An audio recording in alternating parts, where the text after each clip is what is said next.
সাল মন্ত্রী অকরা বিপ্লব কুমার দেব হাস্তেনি বরজুকনगर অক্সিজেন সোনামানি থায় বেড়াইনাইমানি উল কক্টুमा थुनाय रकनि बसकांगो हास्तेनि करona तंगुरुंनो तै कगलाम नारकथानि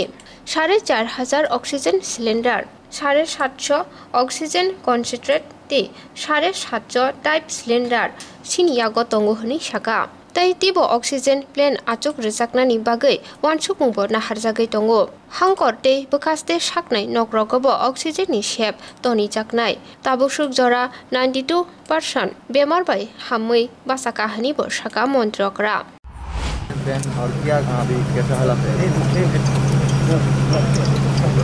দেখুন এই যে কোভিড মহামারী তাতে সবচাইতে মূল যে প্রয়োজন সেটা হচ্ছে অক্সিজেন অক্সিজেন মূল বিষয় 2019-20 আমরা মোকাবেলা করেছি ওই সময় আমাদের যেই ক্যাপাসিটি ছিল আপনারা সবাই সে বিষয়ে অবগত আছেন আজকের দিনে আমাদের কাছে যে টোটাল সিলিন্ডার অক্সিজেন সিলিন্ডার সেটা প্রায় 4,500-এর কাছাকাছি আছে আর অক্সিজেন কনসেন্ট্রেটর সেটাও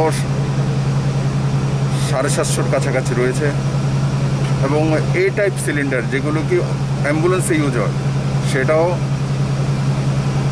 750-এর কাছাকাছি আমাদের রাজ্যে রয়েছে তো আজকের দিনে আমাদের কাছে পর্যাপ্ত অক্সিজেন রয়েছে নর্থে এবং থেকে নিয়ে সাউথ পর্যন্ত আমাদের 8টি ডিস্ট্রিক্ট মূল সেই ডিস্ট্রিক্ট হসপিটালগুলোতেও অক্সিজেনের ব্যবস্থা রয়েছে এমনকি সাব ডিভিশন হসপিটালগুলোর মধ্যেও আমরা অক্সিজেনের ব্যবস্থা করেছি যেখানে অক্সিজেনের সিলিন্ডার নেই সেখানে অক্সিজেন কনসেন্ট্রেটর রয়েছে বেডের ব্যবস্থা পর্যাপ্ত করা হয়েছে আর আরও নতুন প্লান্ট যে মাননীয় প্রধানমন্ত্রী যে পিএম কেয়ার থেকে 8 ডিস্ট্রিক্ট থেকে 8টি তাছাড়া কুমলুঙে একটি আমরা করব আর এখানে অক্সিজেন এই যেখানে আমি দাঁড়িয়ে আছি বুদ্ধজনগরে 2টি প্লান্ট আমি দেখলাম একটা যেটা হাওয়া থেকে এখানে তৈরি করা হয় আর একটা লিকুইড এনে প্রোডাকশন করা হয় আরও নতুন প্লান্ট এখানে বসানোর সরকারের কাছে প্রস্তাব রয়েছে আমরা ইমিডিয়েট সেগুলো প্রস্তাবিত যেগুলো প্ল্যান রয়েছে সেগুলোকে অ্যাপ্রুভাল করব যাতে তাড়াতাড়ি সেগুলো প্লান্ট চালু হতে পারে প্লাস জিবি হসপিটালে যে আরও একটি প্লান্ট তৈরি হবে সেটাও 2 মাসের মধ্যে তৈরি হয়ে যাবে আমাদের টিএমসি হসপিটালে 2 দিনের মধ্যে 2 থেকে 3 দিনের মধ্যে 60 বেডেড অক্সিজেন সাপোর্টেড প্লান্ট চালু হয়ে যাবে তো রাজ্য সরকার এবং স্বাস্থ্য দপ্তর ফুল অ্যাডমিনিস্ট্রেশন যে অক্সিজেনের ঘাটতি যাতে না হয় সেটা পর্যাপ্ত ব্যবস্থা আমরা করতে সক্ষম হয়েছি আজকের দিনে যে পজিটিভিটি রেট সেটা আমাদের এখনও অন্যান্য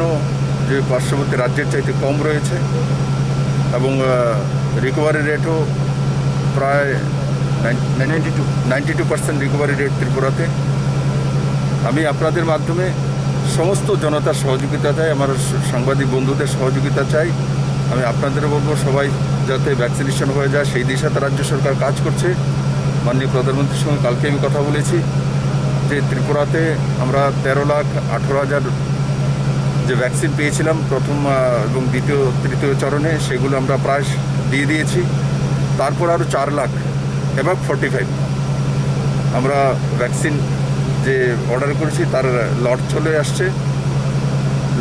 স্টেপ বাই স্টেপ চলে আসছে সেগুলো সময়ের মধ্যে আমরা ভ্যাকসিনেট করে দেব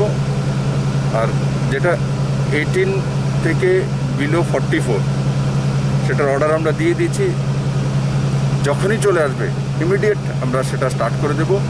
আমি আপনাদের মাধ্যমে নওজওয়ানদেরকে অনুরোধ করব যে যেখানে আমাদের ভ্যাকসিনেশন সেন্টারগুলো রয়েছে অ্যাবাভ 45 যারা রয়েছে তাদেরকে